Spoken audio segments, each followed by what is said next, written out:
अंग्रेजों को कन्नौज के इत्र की खुशबू पसंद थी। कारीगर गरीब थे। वंस लव्ड क्वीन उस समय। अंग्रेज अफसरों को कन्नौज के इत्र की खुशबू बहुत भाती थी। वे यहाँ से इत्र मंगवाते, लेकिन उसके असली हकदार वे कारीगर गरीबी में पिसते थे। एक दिन अंग्रेज अफसर ने अब्दुल से कहने से बाद वे कारीगर गरीबी में पिसते थे। फ्रॉम दैट डे ऑन उस समय अंग्रेज अफसरों को कन्नौज के इत्र की खुशबू बहुत भाती थी। वे यहाँ से इत्र मंगवाते, लेकिन उसके असली हकदार वे कारीगर गरीबी में पिसते थे। एक दिन अंग्रेज अफसर ने अब्दुल से Fear shrouded the kingdom. Mothers hid their daughters. उस समय अंग्रेज अफसरों को कन्नौज के इत्र की खुशबू बहुत भाती थी। वे यहाँ से इत्र मंगवाते, लेकिन उसके असली हकदार वे कारीगर गरीबी में पिसते थे। एक then came शहराजाद, the vizier's daughter, who stepped forward bravely। उस समय अंग्रेज अफसरों को कन्नौज के इत्र की खुशबू बहुत भाती थी।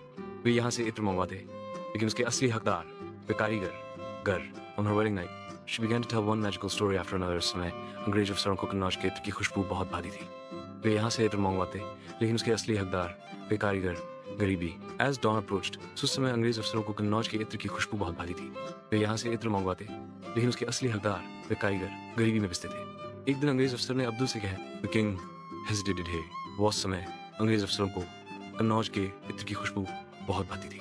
वे यहाँ से इत्र मंगवाते, लेकिन उसके असली हकदार वे कारीगर गरीबी में पिसते थे। एक दिन अंग्रेज अफसर ने अब्दुल से each night her stories enchanted। उस समय अंग्रेज अफसरों को कन्नौज के इत्र की खुशबू बहुत भाती थी। वे यहाँ से इत्र मंगवाते, लेकिन उसके असली हकदार वे कारीगर गरीबी में पिसते थे। एक दिन अंग्रेज अफसर ने अकाज़ने कामेस पेले वमादे his once frozen heart began। उस समय अंग्रेज अफसरों को कन्नौज के इत्र की खुशबू बहुत भाती थी। वे यहाँ से इत्र मंगवाते, लेकिन उसके असली हकदार वे कारीगर गरीबी में पिसते थे। एक दिन अंग्रेज अफसर ने अब after 1001 nights the king forgiven loved her deeply। उस समय अंग्रेज अफसरों को कन्नौज के इत्र की खुशबू बहुत भाती थी। वे यहाँ से इत्र मंगवाते, लेकिन उसके असली हकदार वे कारीगर गरीब।